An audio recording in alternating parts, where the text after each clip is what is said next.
EPA said the authority having jurisdiction shall accept by load test or other evidence of strength. Have you met the other evidence of strength if you leave behind any original hardware on this 50 to 75-year-old structure?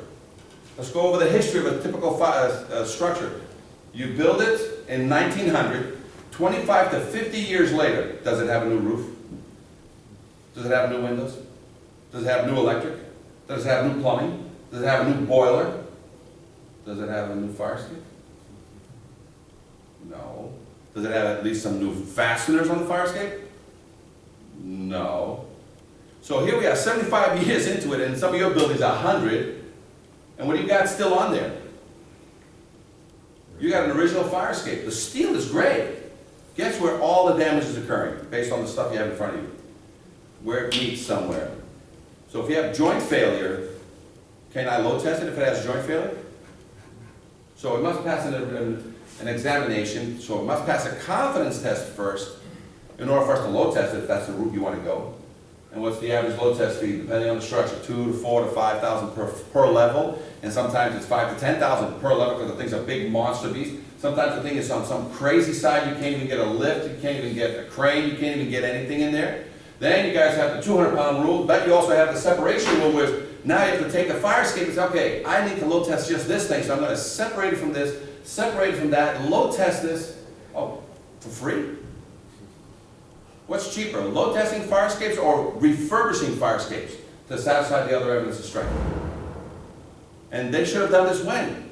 25 to 50 years, did they? They never did, not just here, everywhere. So, load testing has its place, and we're going to talk about it, we're going to show it, but what has a better place now is refurbishment, because that's what you're supposed to be doing with these 50, 75, 100-year-old structures. You're supposed to be refurbishing all those square head bolts out of there, and all those rivets out of there, out. Oh, by the way, in case you have a very good bolt square, and you have a very good rivet, because those are a pain in the tail to get out, and you have plenty of room on that plate, what else can I put there to avoid having to take out the square head bolt or the rivet? A new bolt next to it. If there's plenty of room, can I back it up and reinforce that rivet and that bolt? So that is also other evidence of strength. Now I'm at 200% of what that connection wanted. I got an original bolt and I got a brand new one. So the primary is the brand new one. What's the old one now become? Secondary, spare. Oh, this is another great one. This will throw everybody on. I found this out when I did my class in Philadelphia. Happened to be doing some research. Some of you don't even know this one. Ready? OSHA, 1910.37, says that this man cannot walk into any building and examine it if it doesn't have what? 2 means of egress. So when you're repairing a building, altering a building, changing something on an existing building, guess what OSHA says? You must first fix, not last fix. It says, during repairs or alterations, employees must not occupy a workplace unless the exit routes required by the subpart are available and existing fire protection are maintained, or until alternate fire protection is furnished that provides an equivalent level of safety. What that means is that a fire escape is, you first fix the fire escape and load test it, or you certify it, then you can put in electricians and contractors and everybody into there. But it does have an escape clause here. It says until equivalent level. So if somebody doesn't want to fix their fire escape and they want to make this bastard child of egress the last thing you touch, what do you need? You need an OSHA-approved scaffolding stair. And what's that give you? You get a second means of egress. Temporarily, right? But it's still an OSHA-approved stair, and what can you do with the building?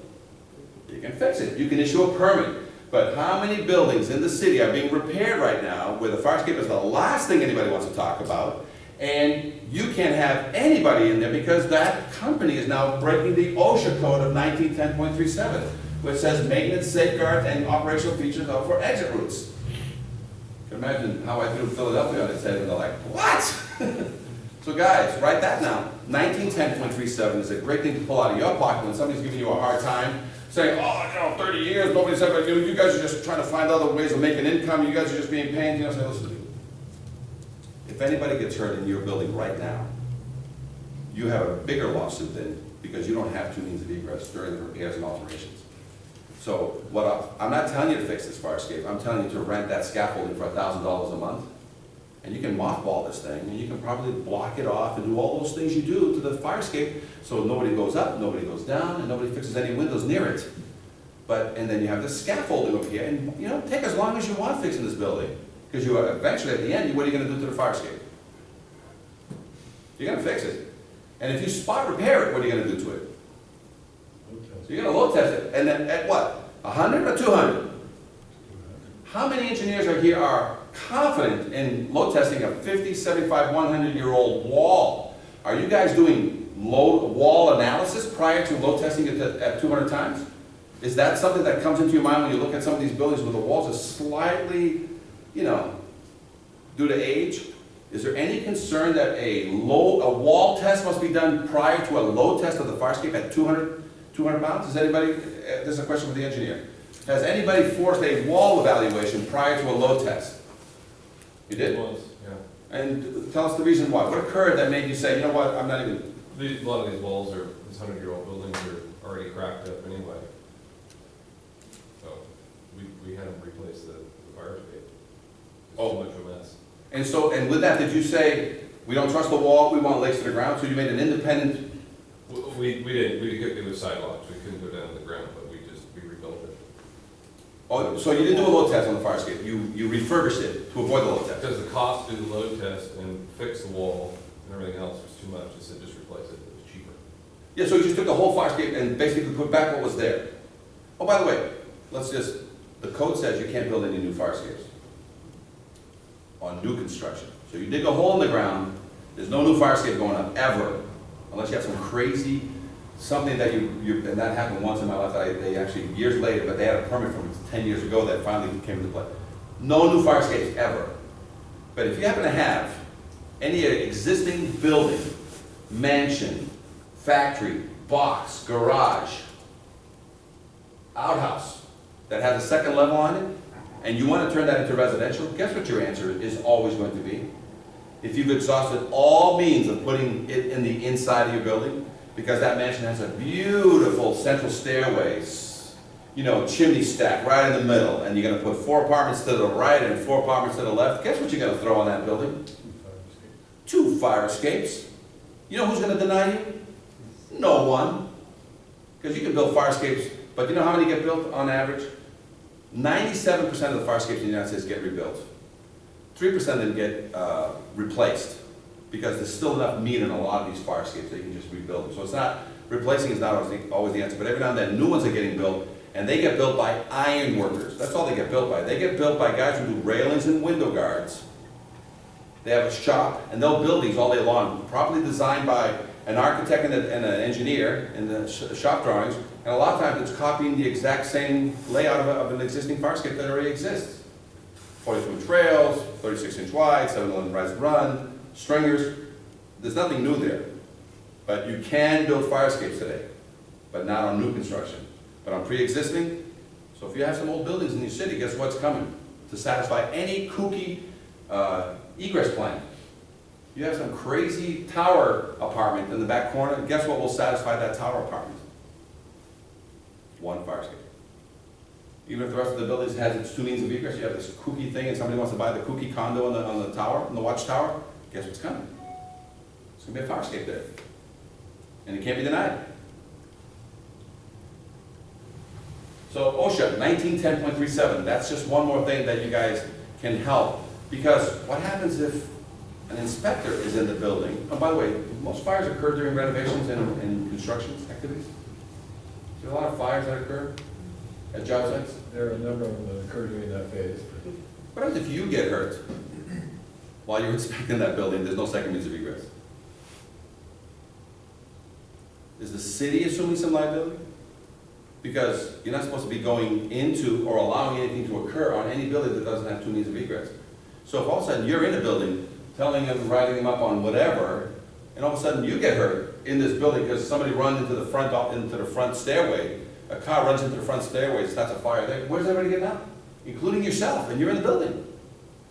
So there's the opening a liability for the city that says, we're not supposed to be allowing buildings, because OSHA says if it doesn't have 2 means of egress, during its alterations and repairs, who's also assuming some of the liability if they let it continue? So in Philadelphia, they took another look at this and they said, you know what, we need to go back in some of our permits and see what's going on. And the quick fix is what? Fixing the fire escape or putting up scaffolding? So it's not a costly issue. It's not a $30 or $50 or $100,000 problem. It's saying, we just noticed this, get some scaffolding up, or quickly give me a plan to fix this fire escape right away while you're still doing this one-year project. We need this up right away. Otherwise, put scaffolding up for a year and I'll just walk away. I'm gonna be happy. Okay? Confidence test, we already showed you where they are. So here's our model city in the city of Lowell, right? We use the, again, offline PDF, Word document, and it's all changeable, so we did that. It's a questionnaire. Tacoma was at our class in Seattle. We like what Tacoma did, so we have a 5-year rule. We talked about this with you. We have a 1-year rule for Tacoma. They make, not the engineers sign off of 1 year, they make the building managers sign up the 1 year. So if you have the 1-year inspections on a lot of your commercial, this is like 3 questions, ready? Bolts and supports are not damaged or rusted. Paint is in good condition, and all moving parts and ladders and catwalks, you know, doors open and windows open. Right? Now, you're gonna love this one, ready? And let's say you're on one of your buildings in Tacoma or here, and you have a roof ladder, and you have a cantilever, and you do your walkthrough, and you get, you know, the batteries are good, and the smokes are good, that 1-year inspection that you do. Then you say, I need by 1 year, because no engineers are needed, and you say, I need that 1 year that says your maintenance guy has been checking the fire escape. So can you do me fixes? Yeah, I got it right here for you. Here it is. You know, it's the 1 year. The guy goes, no, I need you to show it to me in action. So can you please, I'll go downstairs, go the cantilever, I need you to walk to the roof, Mr. Maintenance Guy, climb over the gooseneck, come down, walk the whole thing, release the cantilever, come down and hand me this document. What's that gonna do for Portland Fire? Increase our run volume for even that. What's it, what means? It'll be a negotiated increase in pay. So this is basically gonna trigger the owners of the building to self-maintain itself. Because at that time, the maintenance guy may say, what? No way. So I ain't doing that. So they hire who? And these guys go over the gooseneck, which is, then nobody really looks at these goosenecks. But it's the one thing that you guys know that in your fire escapes, unlike the rest of the nation, you guys have this crazy 100-foot ladder on the outside, just for you guys. Nobody in the country does that. And you guys climb this crazy ladder on the outside while everybody is on the inside stair coming down, drinking their teas and having, nobody does that. Everybody shares the same fire escape, you know what I'm saying? But you guys climb this crazy ladder all the way to the roof and then gooseneck over. The rest of the country has fire escape stairs and cantilevers and stuff. Only at the very top do they have this ladder with a gooseneck up against the inside of the platform up there. Crazy. So I like the checklist. I don't know if you guys have incorporated, but this gets the ownership involved on a 1 year. So every 5 years it's the engineers. Every year, as part of the whole 1 year inspection of the commercial, you guys involve the ownership. Portland Fire and Rescue. You guys got the copy here, and he made out a copy here before he went onto the internet, which changed the format out of it a little bit. Everything is covered in here. When I say you guys are #1 right now in the nation, you guys have put more effort into #1, and I think this changed the code in the state of Oregon. You guys are the #1. There's a code change. And what do they have here? Including tags, right? Yes, and we'll actually be touching on tags a little bit later. Yeah, and I have some examples of tags here. It's on the last page. Guess where those came from? Guess who does that? Your neighbor to the north, Seattle. Seattle's got this little bitty tag. You know what they have now? 17 inches by 11 inches high, and I'll show you an example of it, of red, white, and yellow tags. So guess what, when you're doing your inspections and you got a nice white tag, 7 to 10 feet off the ground on a fire escape, right? And you can see the words clearly and who the last inspector was. Guess what happens when you read the date that says, in 2013, there's an exam due. You have to go back to your office and check, or is it right there in your face? So Seattle's doing this already, and they're the ones that we're basically using as a model. Let me show you a couple of example tags.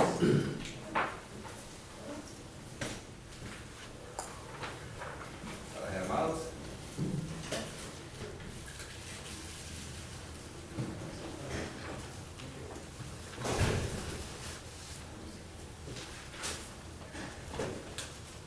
These are 8.5 by 11s.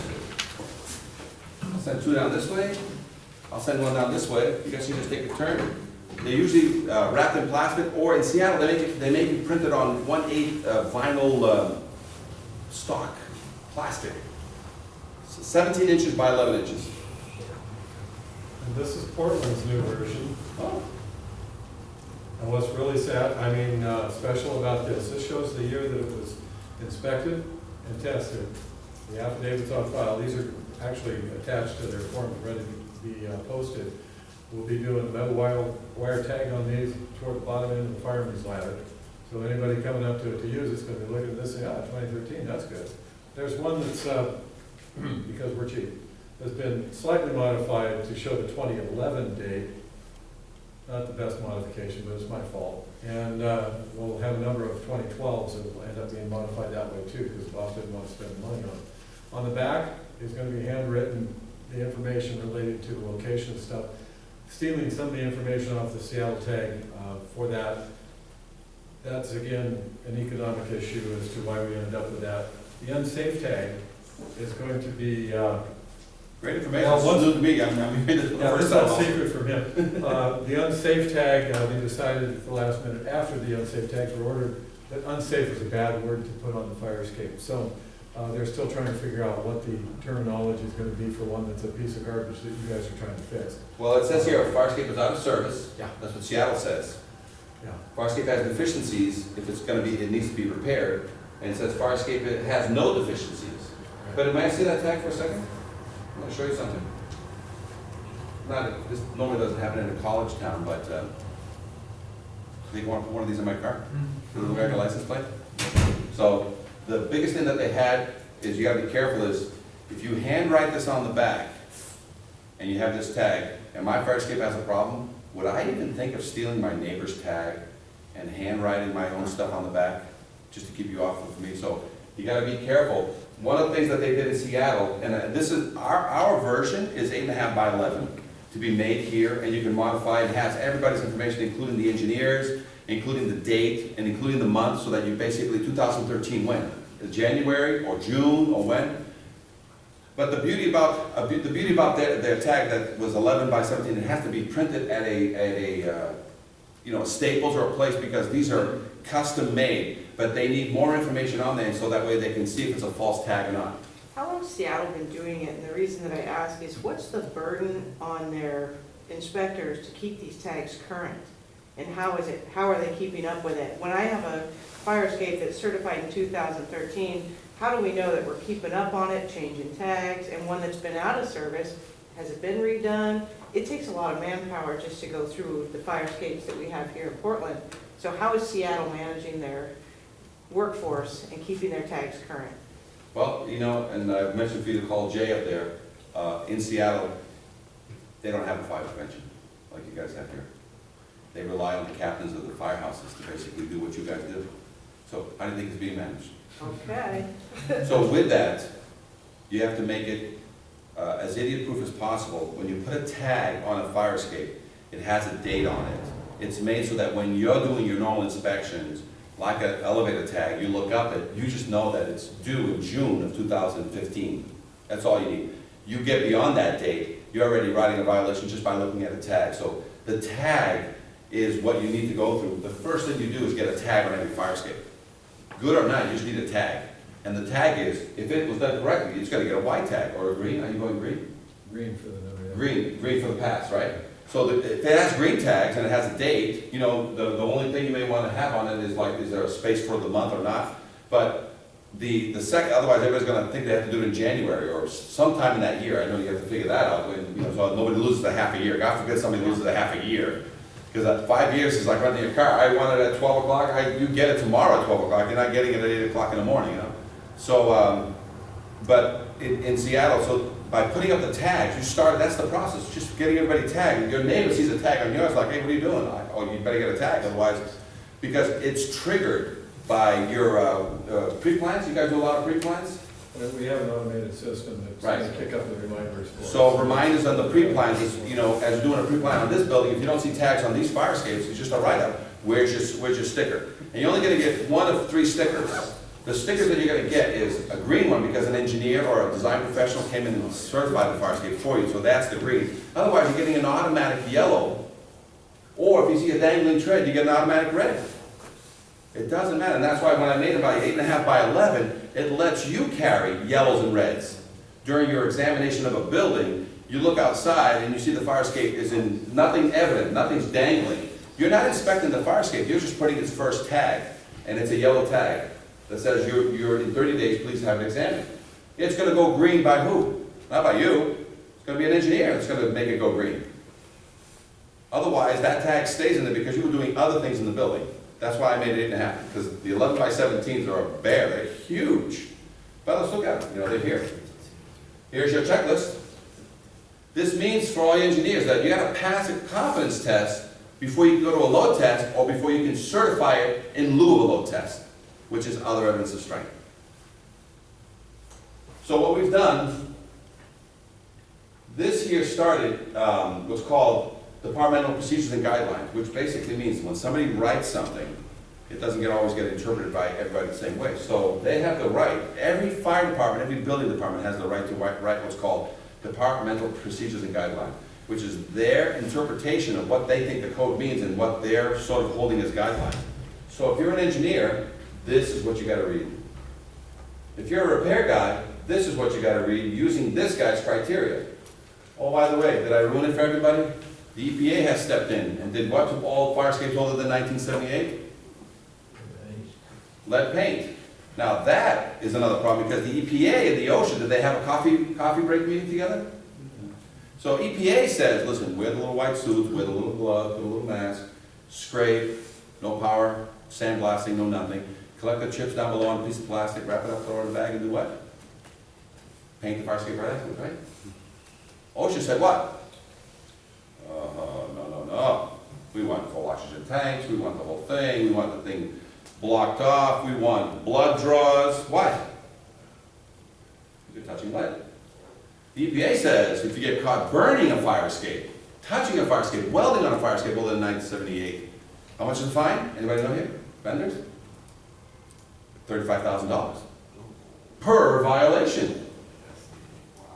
The building department is doing what about that? Nothing, because they're not going to get cut. You say, I'm not going to enforce that law. Yeah, I'm going to help the guy write a $35,000 fine and get what for it? So currently, a lot of these vendors are scraping and painting fire escapes, not using the little maskies, and because it's still OSHA says one thing. So because OSHA says blood draws, full oxygen, negative vacuum, thousands of dollars, better cheaper to replace it. So that's where things are going. It's getting crazy. EPA says, little masky, little white thing for $3 and scrape and collect and throw it away in the trash bag, probably the gooseneck. You have to go that 8-hour class. By the way, how do you get a renovator's license? $150 to $250, weekend course, 8 hours. You show up in the morning, you have some coffee in the middle of the day. By the end of the day, what do you get? You get a little certificate that says you are EPA renovator license, and then you send $300 to who? EPA. They made more money getting people licensed on the EPA renovator's license, which came in 2010, by the way, so we're 3 years deep into it already. But the OSHA, they are conflicting. Got it? So, but this tells you the paint guidelines and the EPA is mentioned in there. Oh, here's the tags. Ready? This is what a red one looks like. This is what a white one looks like. See all the room for all the information, guys? Who the examining engineer is, what date, what month, when's the next one due. Here's what it looks like on a building. You think you can see that? This is ours, 8.5 by 11. That's 17 by 11 inches. 11 inches tall, 17 inches wide. 7 to 10 feet off the ground, permanently affixed to the fire escape. When you're doing your walkthroughs on a building, can you see that? Can you read it?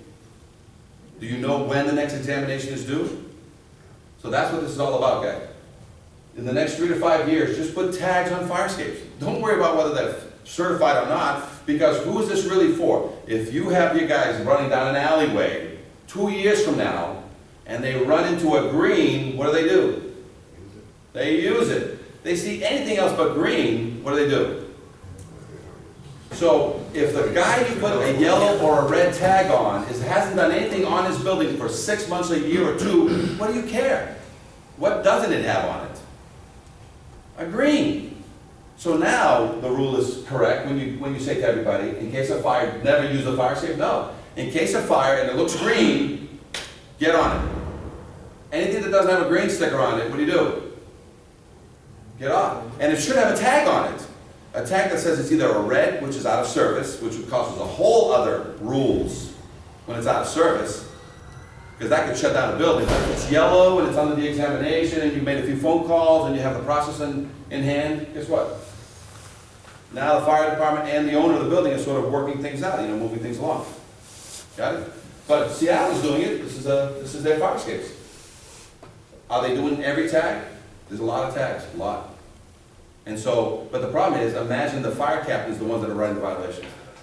Okay, Cisco, we need to take a break. Sure. About 10 minutes. Restrooms are right back down in this hallway here, nothing over here. And we'll do that. If anybody has any questions, I can hang out here, or I can hang in the middle here and talk to you briefly. Yeah. Well, you know what the first thing? No signs. That's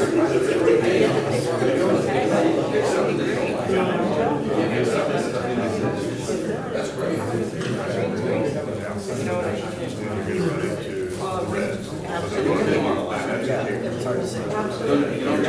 right. It's on a run, right? So it doesn't affect. Now I gotta issue a citation. You know what I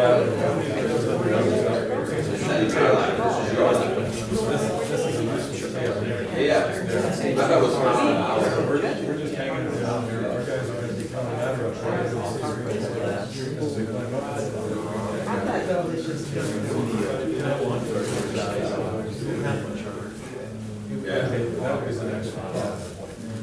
You know what you may want to have? You may have an A or B, so that A was for 6 months, B was done since June 4. So it's the same grade, by having an A or a B, it tells you whether it's a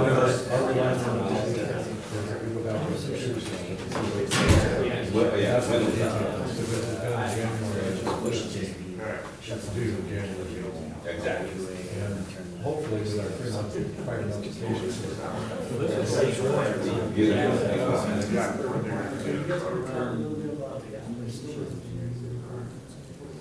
Yeah, again, you're talking about the building department side of things?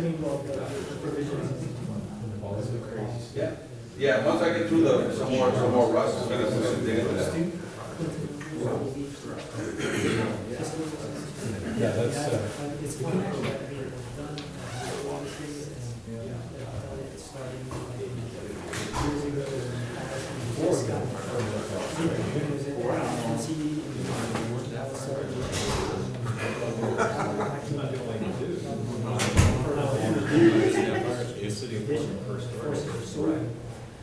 Everyone I did.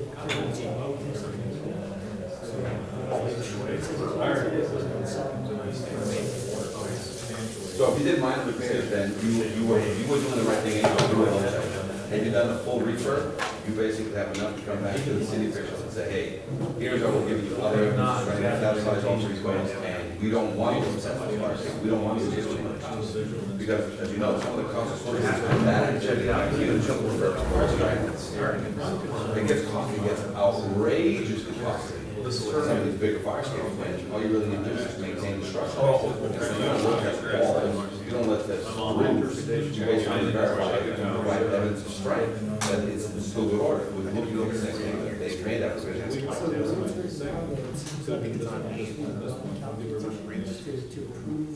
Yeah,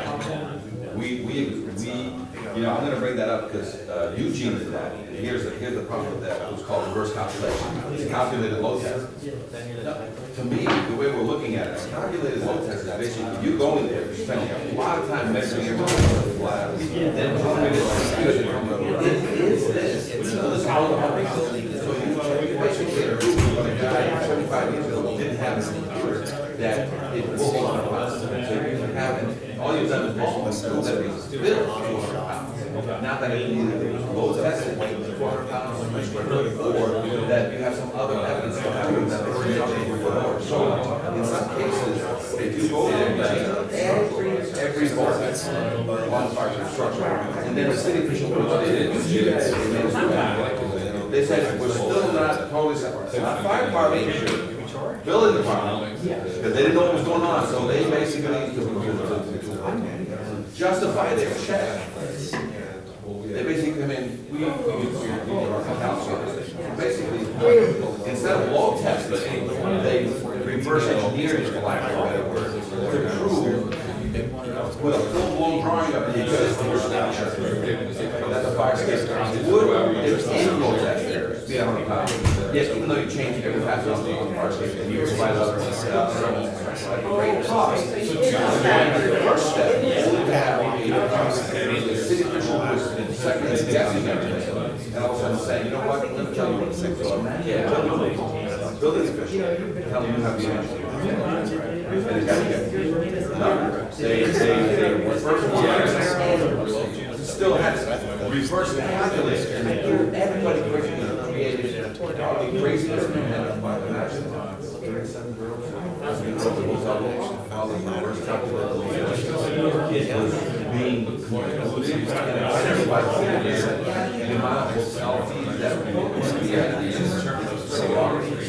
it's basically through a curveball. That's why I asked them what that's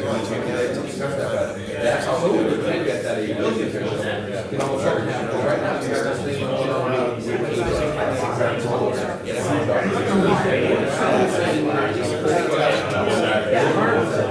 So we're that's gonna go. If I can say, it's not working with him. What are you doing? We just eliminate slack. Building department.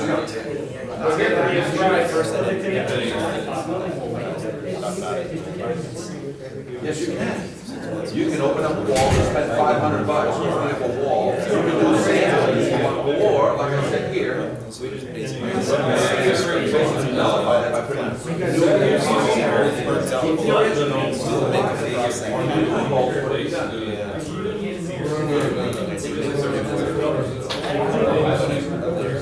well, I'm gonna talk about how far they can build anyway, so let me get to that.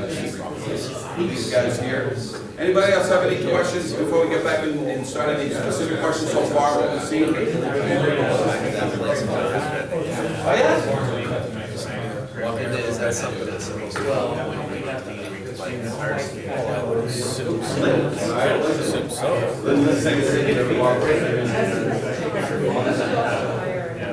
And Tom's a lot of questions that you can get.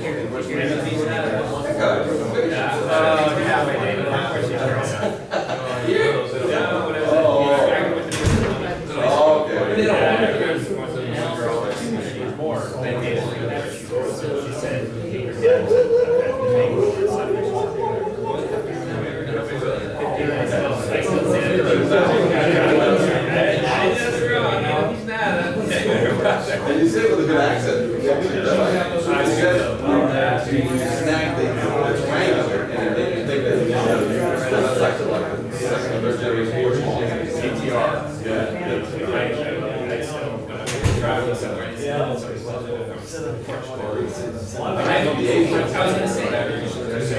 That's what I was saying. Oh, really? Yeah, so that was the military. Air Force Base. Yeah, so I went over there. I did just a temporary and I was the one with the chamber.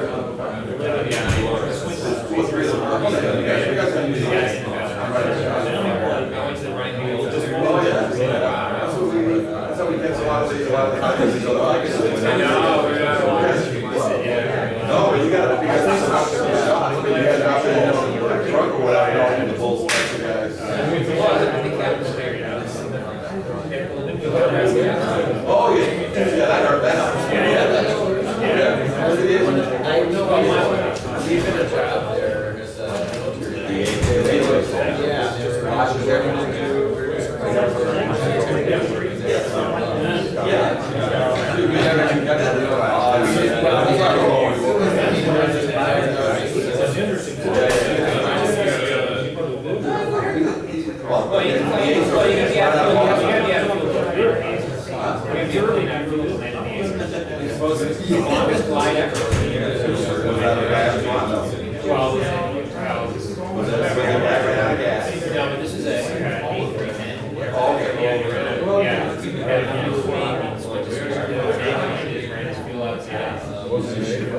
Yeah, and he ended, it was a long, there's all my never started around there, he had one truck, and then that was like making. Well, my dad was a firefighter, so my dad, whenever the little things came to light. So when I got there, and I was in the basement, yeah, I was in the firefighter, I just wanted it all. And so they were all.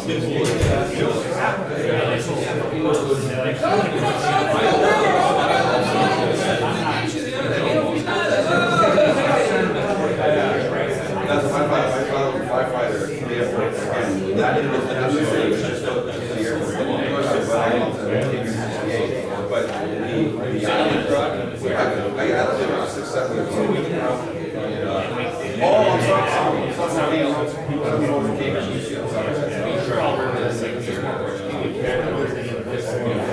well, there's a lot of times, the only reason, you know that, New Hampshire, already lost. During the whaling channel, the Azores was the mecca of whales. Everybody from the US, from Florida, take a ship that takes 60 people. You go to 15 people. You live in the Azores. You load it up with 25. Azores, we all went to war already. You go 6 months down, and then you end up back, you fall to the water, you lost it. Hold it up, everybody. Everybody writes a letter back to their cousin, but he's involved back and says, hey, if you have the dog and such and such and such, and so that's why a large population. That's the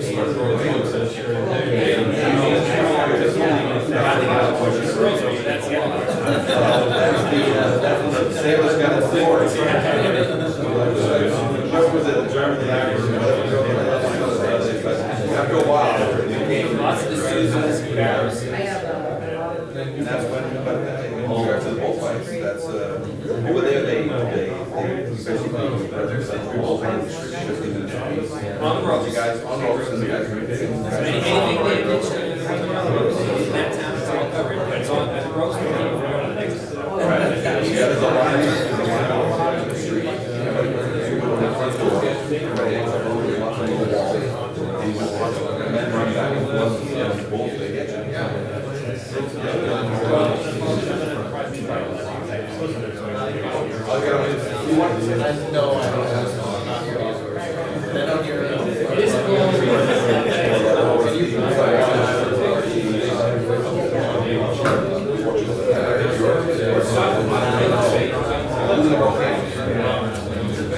All right, guys,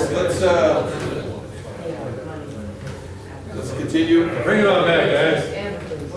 You got any more? How's it going? Robert? And anybody else came in since the class started? No? How about one more? Robert, is the chair up here or over here? Anybody else came in since? No? Oh, you are. All right, so let's continue. So we talked about the tags. Let's see if this thing is. There you go. And you want to kill this light over here? The one over here? So let's talk about rust.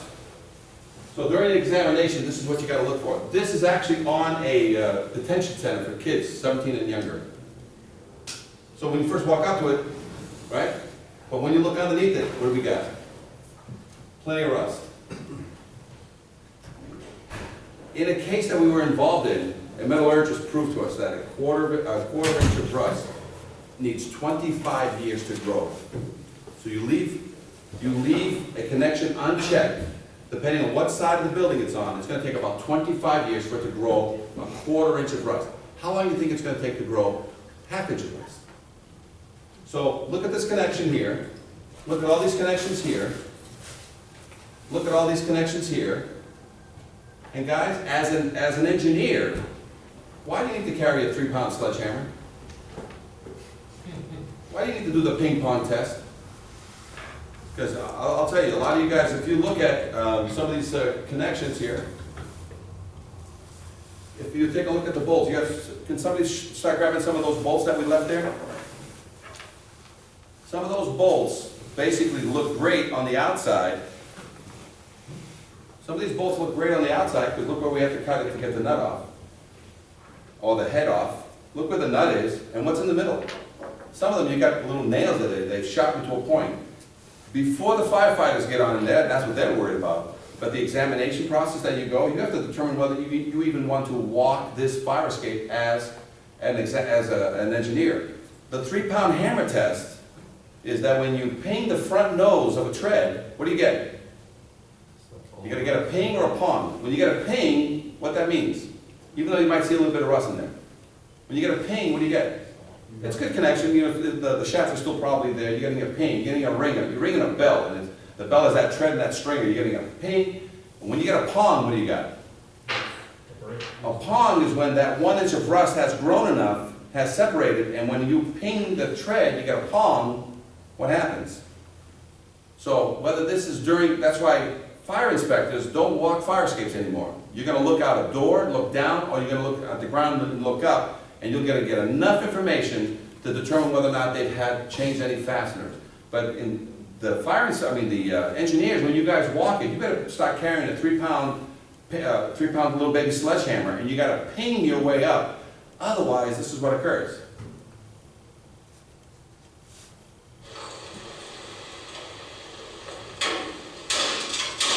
Did it hit?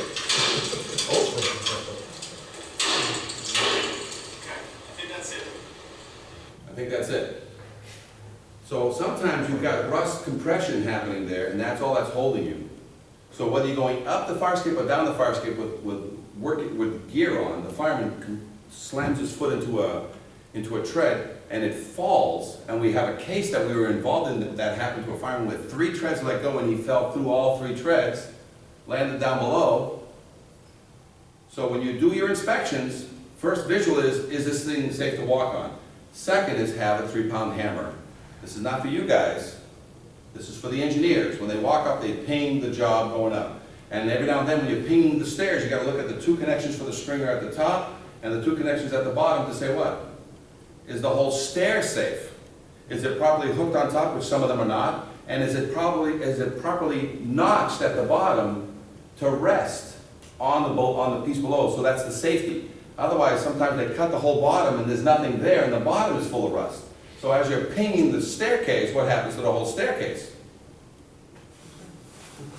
So, damage, truck damage. Look at all the damage that occurs out there. This is all natural. Some of these things you get there, they're natural through snow, through weight, nobody fell through these things. They just fell by themselves because they just let rot and they let these bolts go.